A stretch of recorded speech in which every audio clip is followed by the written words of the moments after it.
کہ سوڈانی حملے کی حماقت کریں گے۔ اگر ان صلیبی مشیروں نے عقل سے کام لیا تو وہ حملے کی بجائے اپنے پہاڑی علاقے کے مسلمانوں کو اپنے ساتھ ملانے کی کوشش کریں گے۔ اگر مسلمان ان کے وفادار ہو گئے اور ان کی فوج میں شامل ہو گئے تو وہ ہر خطرہ مول لے سکتے ہیں۔ اس لیے تمہاری کوشش یہ ہونی چاہیے کہ مسلمان ان کی ذہنی تحریب کاری کا شکار نہ ہوں۔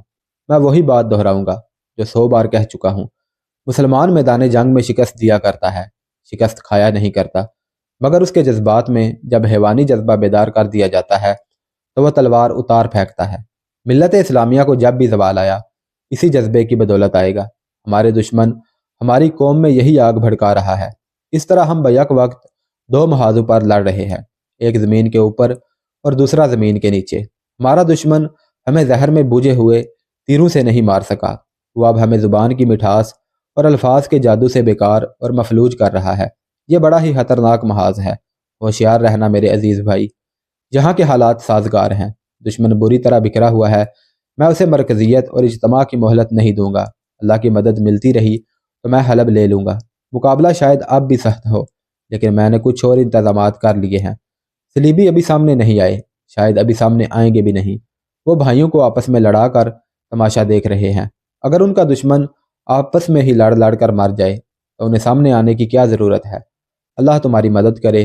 مجھے امید ہے کہ تم گھبراؤ گے نہیں۔ خدا حافظ۔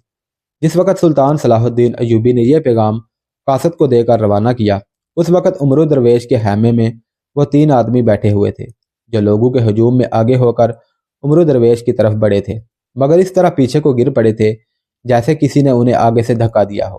لوگ چلے گئے۔ عمر درویش باہر سے اٹھ کر خیمے کے اندر چلا گیا تھا اور یہ 3 آدمی کچھ دور تک لوگوں کے ساتھ گئے اور ان کی نظر بچا کر ایک ایک کر کے واپس آئے اور عمر درویش کے خیمے میں چلے گئے تھے۔ یہ اسی گروہ کے آدمی تھے اور وہ اسی علاقے کے مسلمان تھے۔ سورانی حکومت سے انہیں بہت انعام ملتا تھا۔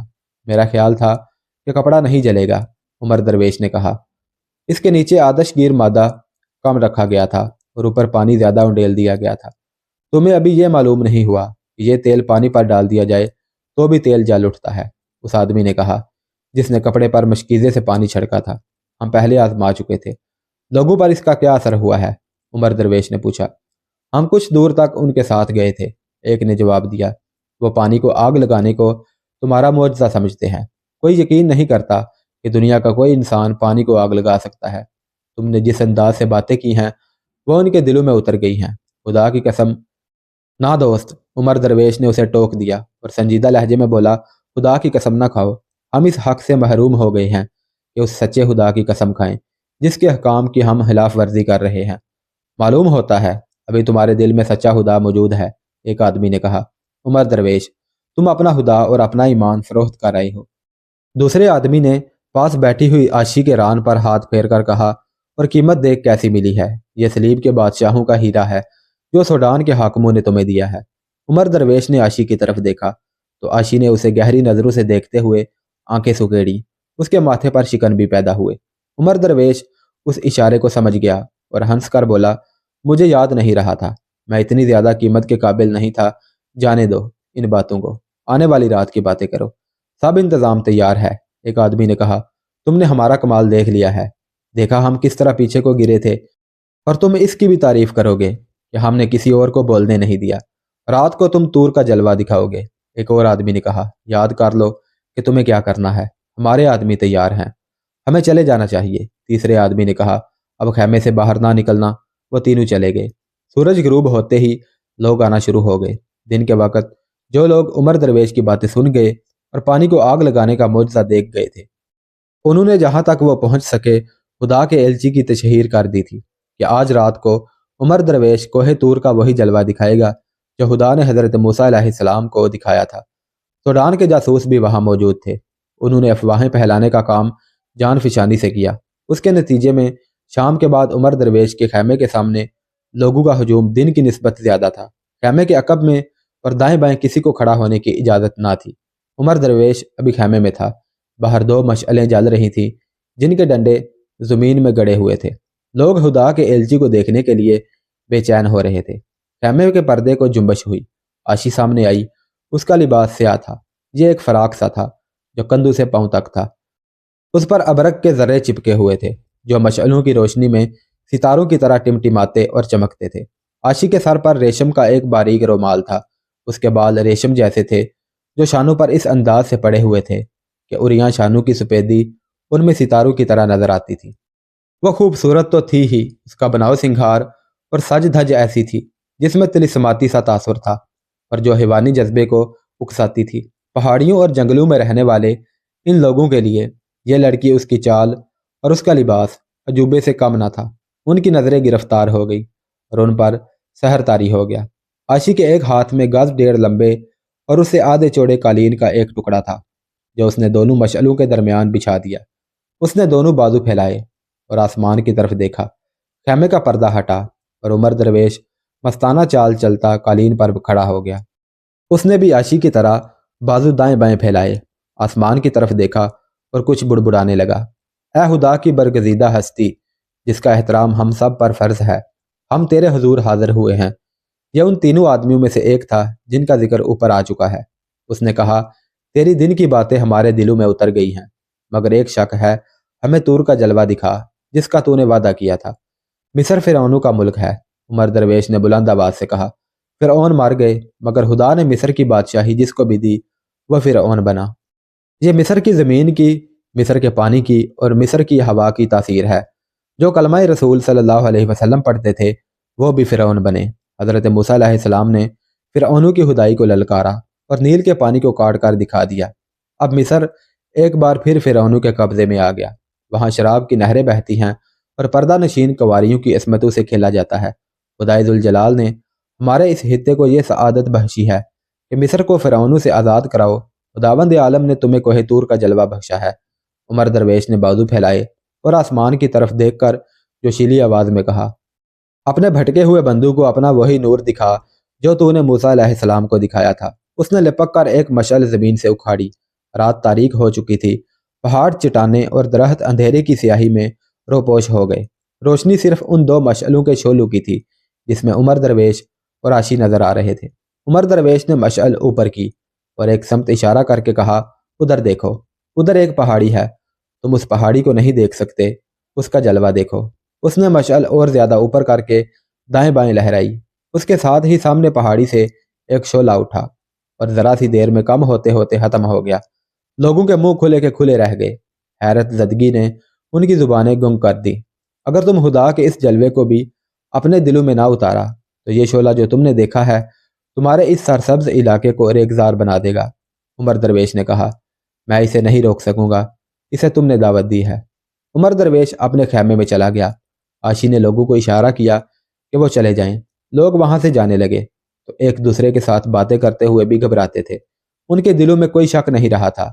وہ جب خیمے سے دور نکل گئے تو ایک آدمی جو ان کے ساتھ تھا دوڑ کر آگے ہوا اور سب کی طرف منہ کر کے رک گیا۔ سب نے دیکھا وہ ایک گاؤں کی مسجد کا پیش امام تھا۔ ذرا رک جاؤ، امام نے بازو پھیلا کر کہا۔ سب رک گئے تو اس نے کہا، اپنے ایمان کو قابو میں رکھو مسلمانوں، یہ جادوگری ہے جو تم دیکھ آئے ہو، یہ شعبدہ بازی ہے۔ رسول صلی اللہ علیہ وسلم کے بعد نہ کوئی پیغمبر آیا ہے نہ آئے گا۔ خدا ایسے گنہگاروں کو جلوے اور نور نہیں دکھایا کرتا جو اپنے ساتھ بے حیا لڑکیاں لیے پھرتے ہیں۔ یہ لڑکی نہیں جن ہے، ایک آدمی نے کہا۔ جنات انسانوں کے روپ میں نہیں آ سکتے، امام نے کہا۔ جنات کسی انسان کے غلام نہیں ہو سکتے۔ مسلمانوں، اپنے عقیدے کی حفاظت کرو۔ سلطان صلاح الدین ایوبی فرعون نہیں، وہ خدا کا سچا بندہ ہے۔ اس نے پیغمبر کا دعویٰ نہیں کیا، وہ تمہارے مذہب کا پاسبان اور صلیب کا دشمن ہے۔ محترم امام، ایک آدمی نے کہا، کیا آپ پانی کو آگ لگا سکتے ہیں؟ اس کی نہ سنو، ایک اور نے کہا، یہ اپنی امامت قائم رکھنا چاہتا ہے، ہم نے جو دیکھا ہے وہ آپ دکھا دیں۔ ایک اور نے کہا، پھر ہم آپ کی اطاعت قبول کر لیں گے۔ میرے ساتھ اس پہاڑی پر چلو جہاں سے شعلہ اٹھا تھا۔ امام نے کہا، میں تمہیں دکھا دوں گا کہ یہ کیا شعبدہ ہے۔ اگر میں غلط ہوں تو مجھے اسی جگہ قتل کر دینا جہاں شعلہ بھڑکا تھا۔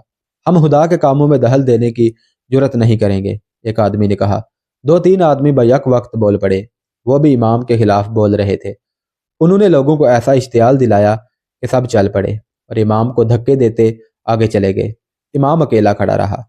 کچھ دیر وہاں کھڑے رہ کر امام اس پہاڑی کی طرف چل پڑا جس پر شعلہ اٹھا تھا۔ وہ بہت ہی تیز چلا جا رہا تھا۔ ایک پتھریلے ویرانے سے گزر کر چٹان کے دامن میں پہنچا تو دو آدمی اس سے کچھ پیچھے چلے جا رہے تھے۔ امام چٹان کے ساتھ ساتھ چلا جا رہا تھا۔ پیچھے جانے والے دونوں اور تیز ہو گئے۔ ان کے قدموں کی آہٹیں سن کر امام رک گیا۔ وہ دونوں اس کے قریب جا رکے۔ ان کے چہرے کپڑوں میں چھپے ہوئے تھے۔ امام نے ان سے پوچھا کہ وہ کون ہیں؟ انہوں نے کوئی جواب نہ دیا۔ ان میں سے ایک امام کے پیچھے چلا گیا۔ امام اس کی طرف مڑا تو دوسرے نے امام کی گردن کے گرد اپنا بازو لپیٹ لیا۔ امام نے کمر بند سے خنجر نکالا، مگر اس کا خنجر والا ہاتھ ایک آدمی کے ہاتھ کے شکنجے میں آ گیا۔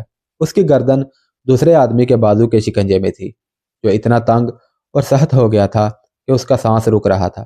اس نے آزاد ہونے کی آخری کوشش کی۔ وہ پوری طاقت سے اچھلا، دونوں پاؤں جوڑ کر سامنے والے کے پیٹ میں مارے۔ اسے پیچھے سے ایک آدمی نے جکڑ رکھا تھا۔ سامنے والا امام کی لاتوں سے پیچھے کو گرا اور اس کے پیچھے والا دھکا برداشت نہ کر سکا۔ وہ بھی پیچھے کو گرا اور امام کی گردن پر اس کے بالوں کی گرفت ڈھیلی پڑ گئی۔ امام نے ایک اور جھٹکا دیا اور آزاد ہو گیا۔ وہ اب ایک خون ریز لڑائی کے لیے تیار ہو کر اٹھا، لیکن وہ دونوں بھاگ گئے۔ ان کے بھاگنے کی وجہ صرف یہ ہو سکتی تھی کہ وہ دونوں اسی علاقے کے مسلمان تھے۔ انہیں پہچانے جانے کا خطرہ تھا۔ امام نے انہیں پکارا، للکارا، لیکن وہ غائب ہو گئے۔ امام نے آگے جانا مناسب نہ سمجھا۔ وہ وہیں سے واپس چلا گیا۔ عمر درویش کے خیمے میں وہی 3 آدمی بیٹھے تھے جو دن کے وقت بھی اس کے پاس آئے تھے۔ انہوں نے عمر درویش کو بتایا کہ لوگ وہی تاثر لے کر گئے ہیں جو ان پر پیدا کرنے کی کوشش کی گئی تھی۔ انہوں نے اسے یہ بھی بتایا کہ کل رات اسے آگے ایک اور گاؤں کے قریب جانا ہے اور طور کا جلوہ ایک اور پہاڑی پر دکھانا ہے۔ تینوں چلے گئے۔ عاشی عمر درویش کے ساتھ اکیلی رہ گئی۔ کیا تم اپنی کامیابی پر خوش ہو؟ عاشی نے پوچھا۔ عاشی، عمر درویش نے آہ لے کر کہا، میں تمہیں اس قسم کے سوالوں کا جواب دینے سے ڈرتا ہوں۔ کیا تم یہ چاہتے ہو کہ میں صلیبیوں اور سوڈانیوں کے ہاتھوں میں کھلونا بنی رہوں؟ عاشی نے کہا، تم نے میرے اندر ایمان بیدار کیا ہے اور اب تم مجھ پر اعتبار نہیں کرتے۔ میں اعتبار تمہارے عمل پر کروں گا۔ عمر درویش نے کہا، تمہارے الفاظ پر نہیں۔ مجھے بتاؤ میں کیا کروں؟ عاشی نے کہا، جو کہو گے کروں گی۔ ابھی یہی کرتی رہو جو کر رہی ہو۔ عمر درویش نے کہا، وقت آنے پر تمہیں بتاؤں گا کہ کیا کرنا ہے۔ ہو سکتا ہے تمہیں یہ بتانے کا وقت ہی نہ ملے کہ مجھے کیا کرنا ہے۔ عاشی نے کہا، تم نے دیکھ لیا ہے کہ تمہارے ارد گرد جاسوسوں کا جال بچھا ہوا ہے۔ جہاں تم نے ذرا سی بھی مشکوک حرکت کی، یہ جاسوس تمہیں غائب یا قتل کر دیں گے اور مجھے اپنے ساتھ لے جائیں گے۔ اگر تم مجھے پہلے ہی بتا دو کہ تمہارا ارادہ کیا ہے تو میں تمہیں بر وقت خبردار کر سکوں گی۔ مجھے تو وہ بہرحال اپنے گروہ کا فرد سمجھتے ہیں۔ عاشی کے انداز میں کچھ ایسی سادگی اور خلوص تھا جس سے عمر درویش قائل ہو گیا کہ یہ لڑکی اسے دھوکہ نہیں دے گی۔ اس نے کہا، تمہارے کمالات دیکھتا ہوں تو ڈرتا ہوں کہ تم مجھے دھوکہ دو گی۔ کمالات میں تو تم بھی کم نہیں ہو، عاشی نے کہا، اسی لیے تو میں محسوس کر رہی ہوں کہ تم اپنی قوم کو دھوکہ دینے کا پختہ ارادہ کر لیا ہے۔ میں تمہیں اپنا ارادہ بتا دیتا ہوں، عمر درویش نے کہا، اور یہ بھی بتا دیتا ہوں کہ تم نے اپنا وعدہ پورا نہ کیا اور مجھے فریب دیا تو تم زندہ نہیں رہو گی۔ میں قتل ہو جانے سے نہیں ڈرتا اور قتل کرنے سے بھی نہیں ڈروں گا۔ میں نے راستے میں تمہیں بتا دیا تھا کہ میں کسی اور مقصد کے لیے جا رہا ہوں۔ مجھے امید تھی کہ یہاں اپنے علاقے میں آ کر اپنے خفیہ مقصد میں آسانی سے کامیاب ہو جاؤں گا، مگر یہاں آ کر دیکھا کہ سوڈانیوں نے مجھے جاسوسوں کے گھیرے میں لے رکھا ہے۔ مجھے دوسرا غم یہ ہو رہا ہے کہ میں نے اپنی قوم کی پیٹھ میں خنجر اتار دیا ہے۔ میں اپنے اصل مقصد کی خاطر اپنے آپ کو پوشیدہ رکھ رہا ہوں، مگر میری کارستانی، جسے تم میرا کمال کہتی ہو، میری قوم کے مذہبی عقیدے کو زہر کی طرح مار رہی ہے۔ میں نے اگر یہ جاری رکھا تو یہ مسلمان سوڈانیوں کی غلامی کی زنجیروں میں بندھ جائیں گے اور ان کا قومی وقار ہمیشہ کے لیے ختم ہو جائے گا۔ تم کیا کرنا چاہتے ہو؟ عاشی نے پوچھا۔ میں اسحاق کے گاؤں تک پہنچنا چاہتا ہوں، عمر درویش نے کہا۔ تم اسحاق کو جانتی ہو نا؟ وہی کماندار جو جنگی قیدی کی حیثیت سے قید خانے میں پڑا ہے۔ اسے اپنے رنگ میں رنگنے کے لیے تمہیں بھی ایک رات اس کے پاس بھیجا گیا تھا۔ اس شخص کو تو میں ساری عمر نہیں بھول سکوں گی، عاشی نے کہا۔ اس کی بھی اتنی ہی مرید ہوں جتنی تمہاری ہوں۔ میں اس کے گھر تک پہنچنا چاہتا ہوں، عمر درویش نے کہا۔ پھر میں اپنے گاؤں جانے کا ارادہ رکھتا ہوں۔ میں یہ سوچ کر آیا تھا کہ یہاں آ کر غائب ہو جاؤں گا اور یہاں کے لوگوں کو بتاؤں گا کہ وہ سوڈانیوں کے ہتھ کنڈوں سے بچیں۔